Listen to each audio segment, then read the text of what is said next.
जितने आस्था चैनल पर कथा सुन रहे हो, जितने फेसबुक और यूट्यूब पर सुन रहे हो, बहुत सावधानी से सुनना। सूखे आम के पत्ते जमीन पर गिर जाएं। कैसे पत्ते? जब पतझड़ का मौसम आता है तो आम के जो पत्ते नीचे जमीन पर झड़ते हैं। ओम नमः शिवाय, हर हर महादेव। अगर आपके घर में लक्ष्मी जी का वास नहीं है, साथ ही साथ वैभव की कमी है, संपदा नहीं बढ़ रही है, घर की यश में भी कमी हो रही है और आपके घर में कोई ना कोई रोग हमेशा लगा हुआ रहता है, इन सभी समस्याओं के निवारण के लिए हमें कुछ उपाय करने बहुत ज्यादा जरूरी होते हैं। पूज्य गुरु जी की आज की इस कथा में पूज्य गुरु जी के श्रीमुख से ही हम लोग जानेंगे तो कैसे हम सिर्फ आम के पत्तों के उपायों से ही हम इन सभी चीजों को प्राप्त कर सकते हैं। तो पूज्य गुरु जी ने आज की इस कथा में हमें कुछ 10 ऐसे महा उपाय बताए हैं जो कि हम आम के पत्तों से कर सकते हैं। आपके जीवन में कभी धन, संपदा, वैभव, यश, रोग, कभी किसी चीज की समस्या नहीं रहेगी, ऐसा दावा भी किया है गुरुदेव ने आज की इस कथा में। तो ज्यादा वक्त ना गवाते हुए जल्दी से पूज्य गुरु जी की इस कथा का आनंद लेते हैं। परंतु उससे पहले जल्दी से वीडियो को लाइक जरूर कर दीजिएगा। चैनल को जो भी लोग सब्सक्राइब करते हैं सब्सक्राइब जरूर कर दीजिएगा और वीडियो को लाइक करके महादेव जी का कोई सा भी प्यारा नाम कमेंट बॉक्स में लिखना मत भूलिएगा। चलिए सुनते हैं गुरुदेव की श्रीमुख से। 21 पत्ते इकट्ठे कर कर उसको आग लगाकर जलाकर भस्म तैयार कर लीजिए। और जिस पुरुष नारी को चर्म रोग हो जाए, चर्म रोग, कहीं खुजली चल रही हो, कहीं दाने पड़ गए हो, कहीं चमड़ी सफेद लाल काली पीली जैसी पड़ गई हो, कहीं दाग हो रहे हो, चर्म रोग, कहीं खुजाल चल रही हो, तो शिव महापुराण की कथा का ये संवाद याद रखिए। लिंगपुर आम के पल्लव को जो वर दिया गया, तो आम के 21 पत्ते इकट्ठे कर कर उसको आग लगाकर उसकी भस्म तैयार कर कर शंकर भगवान के शिवलिंग पर शाम के समय प्रदोष काल में चढ़ा दीजिए वो भस्म।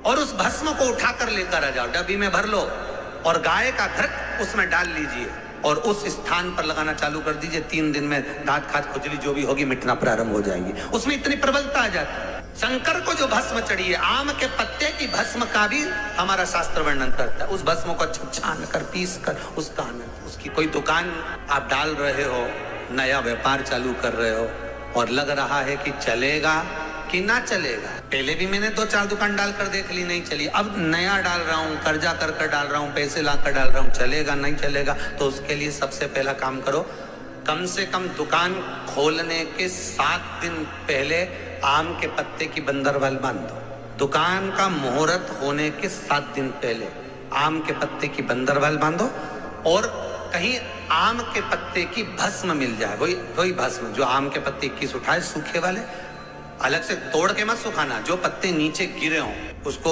उठाकर सुखाकर, सूखा हुआ जो पत्ता हो उसको जलाकर उसकी भस्म बनाकर उसमें थोड़ा सा चंदन मिलाकर और उसी से सम्मुख में जहां 7 दिन पहले तुमने बंदरबल बांधी है, दुकान खोलने वाले दिन उसी आम के पल्लव की भस्म जो शिव पर चढ़ी थी उसी में चंदन मिला हुआ वो एक स्वस्तिक का निर्माण कर दो। फिर आप अंदर कोई पूजन करो ना करो, आपने कोई अनुष्ठान करा ना करा, यज्ञ पूजन करी ना करी, अगर आप प्रवेश भी कर गए, इतना आपके पास धन नहीं था और आप प्रवेश भी कर गए तो भी घाटे में नहीं जाओगे, व्यापार उन्नति की ओर ही बढ़ेगा, व्यापार बढ़ेगा। उसमें आम के पल्लव में अगर कामदेव छुप कर भस्म होते हैं तो शंकर मेरे आम के पल्लव को भी वर प्रदान कर देते, आम के पल्लव को भी शिव वर देते। शनिवार के दिन जो पीपल के वृक्ष में सरसों के तेल का दीप लगाता है उसको शनि कभी परेशान नहीं करता। एक बात हमेशा ध्यान रखिएगा, मान लो अगर कोई भारी रोग ऐसा शनि महाराज के कारण हो गया हो, अच्छे काम करते करते उल्टे हो रहे हैं, होते हैं किसी किसी के साथ में, विपरीत परिस्थितियां आ जाती है, अच्छा करने जाओ बुरा हो जाता है, अच्छा कर्म करने जाओ बुरा हो जाता है। तो पीपल के वृक्ष की जो छाल होती है, छाल देखिए, पीपल के वृक्ष में जो छाल लगी होती है उस छाल को घिसकर चंदन बनाकर भगवान शंकर का स्नान कराकर, अभिषेक कराकर, पूजन कराने के बाद में पिपलेश्वर महादेव का नाम लेकर, कौन से महादेव? पिपलेश्वर महादेव का नाम लेकर वो जो घिसी हुई छाल होती है उस छाल का तिलक भगवान शंकर को लगा लो और उसी का थोड़ा सा भाग अपने कंठ पर, मस्तक पर लगाना प्रारंभ कर दो। धीरे धीरे जो विपरीत दशा है वो सुधरना प्रारंभ हो जाती है। पर नाम याद रखना, पिपलेश्वर महादेव। बेलपत्री के वृक्ष के नीचे जौ के आटे का चौमुखी दिया, सरसों का तेल डालकर उसमें काली तिल डालकर उसमें एक सफेद फूल डालकर बेलपत्री के वृक्ष के नीचे जैसे एक चौमुखी दिए को जौ के आटे के दिए को लगा दिया जाता है। जो व्यक्ति चिड़चिड़ करता है, जो व्यक्ति क्रोध करता है, जो व्यक्ति अपशब्द बोलता है, आड़ा टेढ़ा बोलता है, ताने देता है, ईर्ष्या रखता है, घर में चिड़चिड़ करे, पूरे घर को अस्त व्यस्त कर रखा, उस व्यक्ति का नाम और गोत्र बोलकर मात्र एक दिया लगा दिया जाए, व्यक्ति अपशब्द कहना बंद कर देता है, उसका प्रेम प्रबल हो जाता है, उसकी ईर्ष्या समाप्त हो जाती है, उसकी नफरत समाप्त हो जाती है। हम आपसे बार बार कहते हैं ना, कई बार आपको कहा कि आपके यहाँ अगर धन की कमी पड़ रही है, पैसा नहीं आ रहा, व्यापार नहीं चल रहा, दुकान नहीं चल रही, धंधा नहीं चल रहा, नौकरी नहीं लग रही, सर्विस नहीं लग रही, तो हमने बार बार आपको कहा है,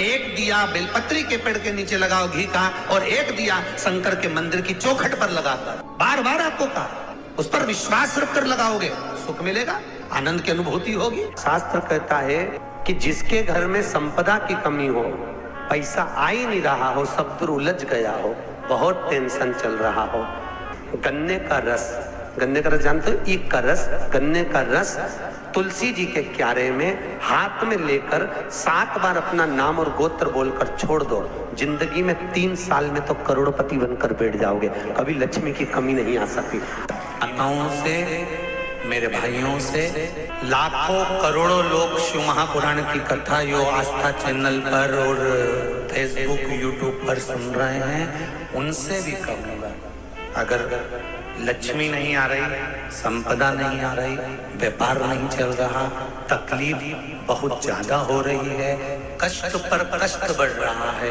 कोई अच्छा कर्म हो ही नहीं रहा, बीते से नाप कर छोटा सा सफेद वस्त्र ले लो, उस वस्त्र में 108 चावल के दाने रख लीजिए, एक सफेद पुष्प की पत्ती या पुष्प जो मिल जाए वो रख लो, फूल भी ना मिले तो एक चावल का दाना अलग से रख लीजिए, उसको अपने घर के जहाँ परिंदा होता है, मटका होता है, पानी भरने का स्थान होता है, जहाँ पर हम पानी पीने का भरते हैं, वहाँ उसको एक कटोरी में रख लीजिए।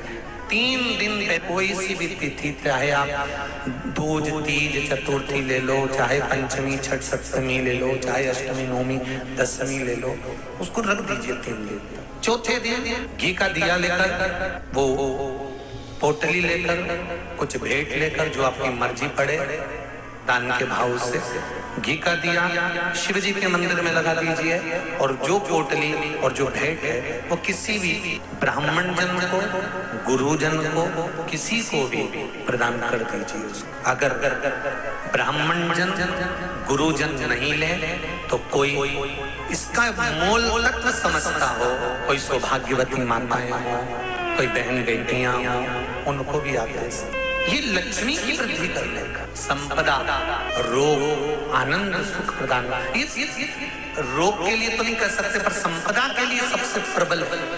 कोई अगर आपका धन खाकर चले गया है, पैसा नहीं दे रहा, बस आप शिव मंदिर में जब दिया लगाएंगे और इसको वापस शिव मंदिर से पोटली को लेकर आएंगे, चाहे तो मंदिर में कोई ब्राह्मण देवता हो, पंडित जी हो, उनको भी दे सकते हैं, या किसी को भी दे, उस समय पर आपका स्मरण, दीप लगाते समय, दिया लगाते समय स्मरण होना चाहिए कि मेरा पैसा इतना गया हुआ है, बाबा ये रकम डूब गई है, ये पैसा चले गया है, ये प्राप्त होना चाहिए, मेरा व्यापार बढ़ना चाहिए। 4 पत्ती का जब बेलपत्र मिलता है तो 4 पत्ती के बेलपत्र को शंकर जी पे चढ़ाकर 1 लोटा पानी नहीं चढ़ाया जाता। 4 पत्ती का अगर बेलपत्र शिव को चढ़ाया जाता है तो 4 लोटा जल शिव को समर्पित करा जाता है। फिर उस बेलपत्र को उतार कर अशोक सुंदरी वाली जगह पर रखा जाता है। फिर वहां पर 1 आचमनी जल समर्पित करा जाता है। फिर वो 4 पत्ती के बेलपत्र को उठाकर नंदीश्वर के चरण के पास रखा जाता है। वहां 1 मूंग का दाना समर्पित करा जाता है। फिर उस बेलपत्री को लाकर घर में बरकत के रूप में रखा जाता है। तब वो लक्ष्मी बढ़ाना प्रारंभ करता है। कोई ऐसे ही क्रम नहीं हो जाता कि मिल गया हो तो रख दिया, उसका क्रम अलग अलग। 5 पत्ती का बेलपत्र, ऊपर जो जलाधारी टंगी होती है उस जलाधारी का स्पर्श कराया जाता है, शिवलिंग पर चढ़ाया जाता है। मात्र 1 लोटा जल 5 पत्ती के बेलपत्र पर चढ़ता है और 5 पत्ती का बेलपत्र दरवाजे पर खड़े होकर भगवान शंकर के गण भृंगी का स्मरण कर कर, श्रृंगी का स्मरण कर कर उसको लाकर बरकत में रखा जाता है। 5 पत्ती। 6 पत्ती का बेलपत्र मिलता है तो उसको नंदी पर पहले समर्पित कर कर फिर शिव के द्वार पर शंकर भगवान पर समर्पित किया जाता है। फिर 1 लोटा जल समर्पित कर कर 1 चावल का दाना चढ़ाकर उस बेलपत्री को लाया जाता है, बरकत स्थान पर रखा जाता है। 7 पत्ती का बेलपत्र मिलता है, उसका नियम अलग। 7 पत्ती के बेलपत्र को बेलपत्र के वृक्ष के नीचे ही शिवलिंग का निर्माण कर कर पूजन किया जाता है और वहां पूजन कर कर 7 पत्ती के बेलपत्र को शिव को चढ़ाकर फिर अपने घर में रखा जाता है। 8 पत्ती का बेलपत्र यदि प्राप्त होता है तो उसको पहले जो जलाधारी का भाग है, नीचे तटी भाग है जहां शिवलिंग रखा हुआ है, माता जी के उस भाग पर रखा जाता है। उसके बाद में शिव को चढ़ाया जाता है।